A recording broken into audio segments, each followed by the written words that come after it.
Welcome student, स्वागत है आप सभी का आपका अपने Hindi YouTube channel home education point में। आपसे जो पहले 2 सेशन हमारे हो चुके हैं, उन दोनों सेशनों में एसिड और बेस हमने अच्छी तरीके से ख़त्म कर दिया है, जिसमें बहुत अच्छे तरीके से समझाया गया है। यदि आप वो दोनों हमारे सेशन नहीं देख पाए हैं अभी तक, तो डिस्क्रिप्शन बॉक्स में दोनों वीडियो का लिंक दिए गए हैं, वहाँ से जा के आप दोनों सेशन हमारे देख सकते हैं, क्योंकि उसमें बहुत अच्छे से एसिड और बेस समझा दिया गया है। उसके बाद में जो नेक्स्ट टॉपिक आता है सूचक इंडिकेटर्स, वो हमने इस वीडियो में कवर किया है। इस वीडियो के अंदर हम सूचक के बारे में ही डिस्कस करेंगे। बस सभी तरह के जो सूचक 10वीं क्लास के सिलेबस में दिए गए हैं, वो सारे सूचकों का हम इसमें जिक्र करने वाले हैं। तो सबसे पहले हम बात करने वाले हैं सूचक, अम्लीय क्षार सूचक के बारे में इस चैप्टर के अंदर बात करने वाले हैं। सूचक वे पदार्थ होते हैं जो किसी पदार्थ की अम्लीय या क्षारीय प्रकृति का ज्ञान कराते हैं, उनको हम क्या कहते हैं? अम्लीय क्षारीय सूचक कहते हैं। दूसरे शब्दों में वे पदार्थ जो अम्लीय व क्षारीय विलयनों में अपना रंग या गंध बदल देते हैं, अम्लीय क्षारीय सूचक कहलाते हैं। जैसे लिटमस, मिथाइल ऑरेंज, फिनोल फथलीन, हल्दी आदि। ये जो हैं हमारे सूचक हैं कुछ मुख्य, जिनके बारे में हम डिस्कस अपनी इस वीडियो में भी करेंगे। सब तरह के सूचक यहाँ पे आपको बता दिए गए हैं, ताकि याद करने में, पढ़ने में कोई भी किसी तरह की आपको प्रॉब्लम्स ना हो। सूचक के प्रकार हम पढ़ने वाले हैं। सूचक कितने प्रकार के होते हैं? तो सूचक मुख्यतः 3 प्रकार के होते हैं।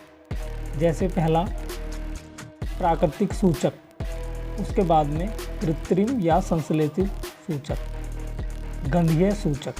ये 3 प्रकार के जो मुख्य प्रकार के जो सूचक हैं वो आपको दे दिए गए हैं।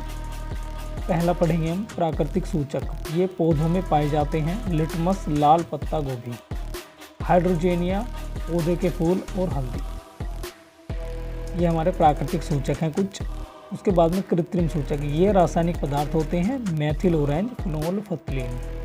उसके बाद में गंधीय सूचक, इन पदार्थों की गंध अम्लीय या क्षारीय माध्यम में बदल जाती है, मतलब क्षारक में अलग गंध और अम्ल में अलग गंध रहेगी। जैसे प्याज और लौंग का तेल। ये क्या है? हमारे गंधीय सूचक हैं दोनों। तो यहाँ पे सूचकों को हमने आपको बता दिया किस तरह से अलग अलग इनों को किस किस प्रकार में डिवाइड किया गया है, वो भी आपने देख लिया है। उसके बाद में कुछ मुख्य सूचक जो यहाँ पे एग्जाम्पल में भी दिए गए हैं, उनके बारे में हम डिस्कस करने वाले हैं। सबसे पहला जो मुख्य सूचक है वो है हमारा लिटमस, जो काफ़ी बार आपने नाम भी सुना होगा। लिटमस क्या है पहले वो पढ़ते हैं, उसके बाद में लिटमस के बारे में पढ़ेंगे। लिटमस विलयन बैंगनी रंग का सूचक होता है। क्या होता है लिटमस? बैंगनी रंग का एक सूचक होता है, जो थैलाफाइटा समूह के लीचेन पौधे से निकाला जाता है। कहाँ से निकाला जाता है? जो थैलाफाइटा समूह के लीचेन पौधे से निकाला जाता है। जब लिटमस को क्या करते हैं? जब लिटमस को अम्ल में मिला दिया जाता है तो लाल हो जाता है। जब लिटमस को अम्ल में मिला दिया जाता है तो कैसा हो जाता है? लाल हो जाता है। और क्षार में मिला दिया जाता है तो वो कैसा हो जाता है? नीला हो जाता है। ये आपको याद रखना है। लिटमस को अगर आप, मैंने लैंग्वेज में भी लिख करके नीचे दिया गया है, जब लिटमस को अम्ल में मिलाते हैं तो लाल हो जाता है, और यदि क्षार में मिला देते हैं तो वो नीला हो जाता है।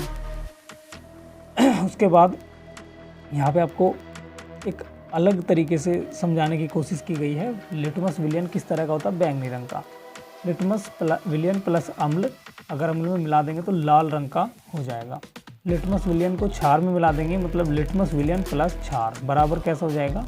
नीले रंग का हो जाएगा। नोट पॉइंट में आपको एक छोटा सा पॉइंट बता दिया गया है। लिटमस पेपर, कागज की पतली पट्टी को लिटमस विलयन में भिगोकर बना दिया जाता है। कोई भी कागज की पतली पट्टी लेंगे, उसे लिटमस विलयन में डाल करके निकाल कर सुखा देंगे, वो क्या बन जाएगा? आपका लिटमस पेपर बन करके आपका तैयार हो जाएगा। उसके बाद में मिथाइल ऑरेंज की बारी आती है। मिथाइल ऑरेंज कैसा होता है? एक नारंगी रंग का रंजक है। जब मिथाइल ऑरेंज की एक बूंद इसमें डाली जाती है, अम्ल विलयन में मिलाई जाती है, तो वह लाल रंग की हो जाती है, और क्षार में मिलाने पर यह कैसे रंग का हो जाता है? पीले रंग का हो जाता है। यहाँ पर भी आपको उसी तरह से समझाने की कोशिश की गई है कि मिथाइल ऑरेंज उदासीन होता है, ना अम्ल होता है और ना ही वो क्षार होता है। जैसे ही उसको नारंगी, मतलब उसका पहला जो मूल रंग होता है वो कैसा होता है? नारंगी होता है। जैसे मिथाइल ऑरेंज को हम किस में मिलाते हैं? अम्ल के अंदर मिलाते हैं, अम्लीय विलयन के अंदर, तो वो लाल रंग का हो जाता है। उसके बाद मिथाइल ऑरेंज को यदि हम क्षारीय विलयन में मिला देते हैं तो वो कैसे रंग का हो जाता है, वो पीले रंग का हो जाता है। कैसा रंग देता है, वो पीला रंग हमें प्राप्त होता है।